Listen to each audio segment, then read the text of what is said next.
या मेरे या चन्ना मेरे या मेरे या।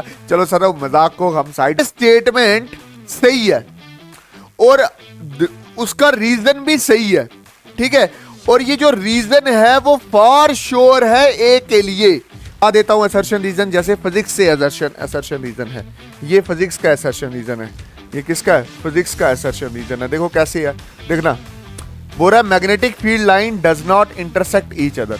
नहीं डाली है फ्लावर्स की, वो भी इंपॉर्टेंट डायग्राम है। वो फ्लावर वाली डायग्राम भी आपने अच्छे से करके जानी है। बात समझ आएगी? हाय एवरीवन, अस्सलाम वालेकुम वरहमतुल्लाहि वबरकातुहू। नमस्ते, सत श्री अकाल। रुखसाना, फरजाना, मीर, वानी, आशीष, मुदस्सिर, जफर, इकबाल, दानिश, सरदीप सिंह, राहुल, करण, क्या हाल चाल? सब बढ़िया, सब बढ़िया। चौधरी साहब ठीक हो? ठीक है सर। बशीर साहब क्या हाल चाल? सब बढ़िया, सब बढ़िया सर। अच्छा सर, क्या करोगे आज? क्या करोगे सर? डांस करेंगे, शेर सुनाएंगे और क्या करेंगे? अच्छा सर जी, क्या बात करते हो। वैसे वैसे चन्ना मेरे या चन्ना मेरे या। चलो सर मजाक को हम साइड पे रखते हैं। अभी हमारा पेपर का टाइम है, पेपर की अच्छे से प्रिपरेशन करनी है। तो हमारा अभी का टॉपिक जो रहेगा वो असर्शन और रीजन रहेगा, ठीक है। कैसे असर्शन और रीजन पूछे जाते हैं? पहली बात तो असर्शन रीजन जो पूछे जाएंगे आपसे, ठीक, जो असर्शन रीजन पूछे जाएंगे उस पे ध्यान रखना। क्या ध्यान रखना? कि आपके पास तीन सवाल होंगे असर्शन रीजन के। एक फिजिक्स में से होगा, एक केमिस्ट्री में से होगा और एक बायो में से होगा। बात समझ आई कि नहीं आई? असर्शन रीजन के सवाल कैसे होते हैं कि हर सवाल में दो स्टेटमेंट दी जाती हैं। कितनी स्टेटमेंट्स दी जाती हैं? दो स्टेटमेंट्स दी जाती हैं, ठीक है। बात याद रखना, इसमें कोड होते हैं। देखो, अगर ए स्टेटमेंट सही है और उसका रीजन भी सही है, ठीक है, और ये जो रीजन है वो फॉर श्योर है ए के लिए, मतलब जो ए लिखा हुआ है उसका रीजन आर है, तो आप वहां टिक करके आओगे ए। वहां टिक क्या करके आओगे? ए। बात समझ आई कि नहीं आई? ये ध्यान में रखना पक्का। बात समझ आ रही है ना जो मैं बोल रहा हूं? मैं बोल रहा हूं कि अगर वहां पे दो स्टेटमेंट होंगी, अगर ऐसा हुआ कि स्टेटमेंट ए भी सही है, बी भी सही है, असर्शन भी सही है, उसका रीजन भी सही है और रीजन असर्शन का है, मतलब असर्शन जो है उसका रीजन सेकंड स्टेटमेंट है, तो क्या लिखोगे? ए लिखोगे। जैसे कोई भी एग्जांपल आप उठा सकते हो। जैसे मैं एक एग्जांपल दे रहा हूं, मैं बोल रहा हूं the pen is dropping down. ये आ गई स्टेटमेंट। मैंने स्टेटमेंट क्या बोला? मैंने असर्शन क्या बोला? मैंने असर्शन ये बोला कि पेन इज ड्रॉपिंग डाउन। मैंने क्या लिखा? पेन इज ड्रॉपिंग डाउन, के पेन नीचे गिर रहा है। ये सही है, गिरता है। और जो उसका रीजन है वो क्या है? ड्यू टू ग्रेविटी या ग्रेविटेशन। तो ये भी सही है, ये भी सही है, और ये ग्रेविटी इस स्टेटमेंट का रीजन है। तो आप क्या लगा के आओगे? आप ए फॉर एप्पल लगा के आओगे। बात समझ आई कि नहीं है? फिर बी। बी कब लगाना है?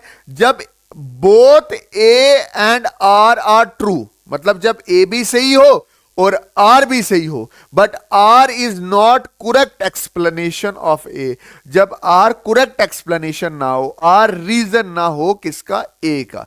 जैसे एग्जांपल ले सकते हैं क्या? मैं बोल रहा हूं, देखना, मेरा light light travel in space, ठीक है, ये असर्शन आ गया।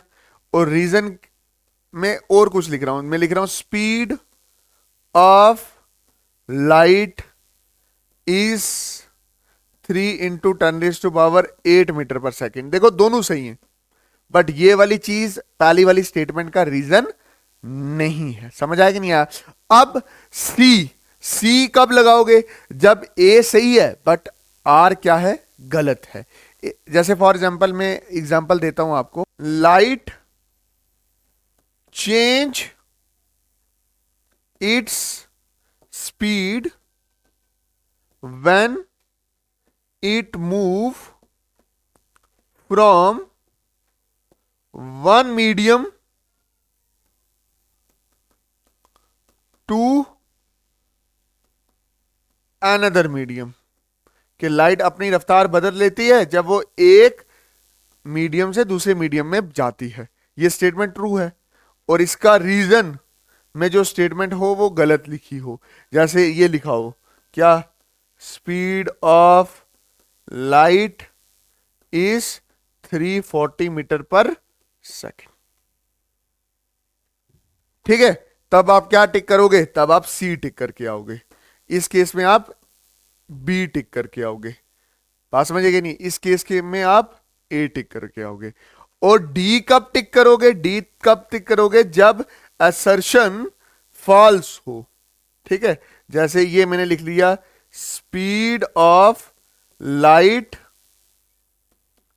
इज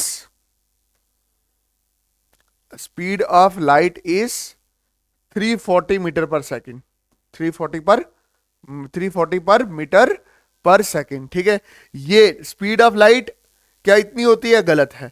या दूसरा रीजन मैंने ऐसे लिख दिया, मैंने कार्बन है, कार्बन इज नॉन मेटल। ठीक है, आप खुद देखो ये सही है ये गलत है, तो आप क्या लगा के आओगे वहां पे, डी लगा के आओगे। बात समझ है कि नहीं है?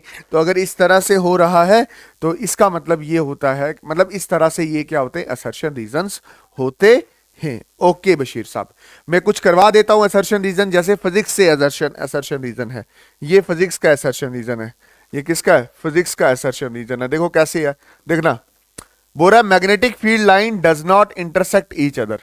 मैग्नेटिक फील्ड लाइन एक दूसरे को कभी भी इंटरसेक्ट नहीं करते। सही है, ये ट्रू है।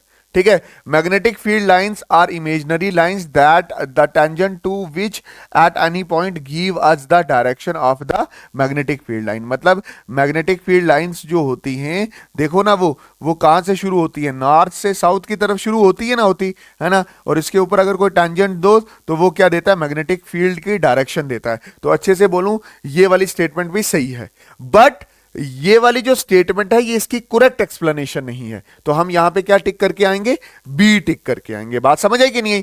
देख लो, magnetic field line does not intersect each other, सही लिखा हुआ है, क्योंकि मैग्नेटिक फील्ड लाइन कभी भी एक दूसरे से टक्कर नहीं खाती।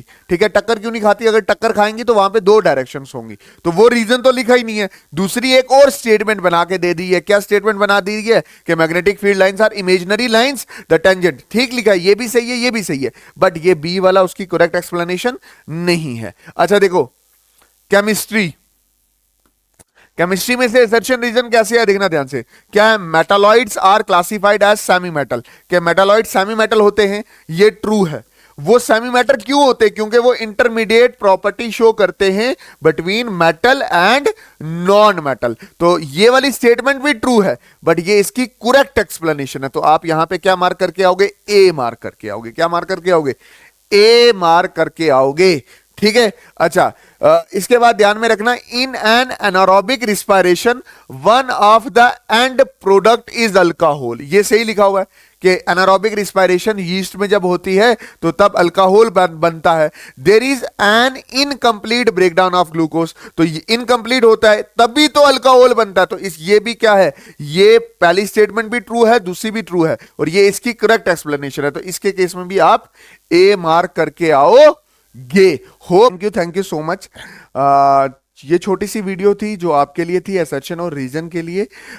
होप आपको ये वीडियो बहुत पसंद आई होगी। मैंने डायग्राम्स वाली वीडियो भी डाल के रखी है, प्लीज़ आप उसको भी चेक करना। वहाँ पे एक डायग्राम मैंने नहीं डाली है फ्लावर्स की, वो भी इंपॉर्टेंट डायग्राम है, वो फ्लावर वाली डायग्राम भी आपने अच्छे से करके जानी है। बात समझ आई कि नहीं, ये चीज़ अच्छे से ध्यान से समझ लेना। ठीक है, मैंने वन शॉट कंप्लीट कर दिए हैं पूरे साइंस की, आप वो भी देख सकते हो। और होप मैं ये दुआ करता हूँ कि आपका एग्जाम बहुत बहुत अच्छा होगा। मिलते हैं किसी और नई वीडियो में। Thank you so much. अल्लाह हाफिज, अल्लाह राखा, शुभ रात्रि, जय हिंद।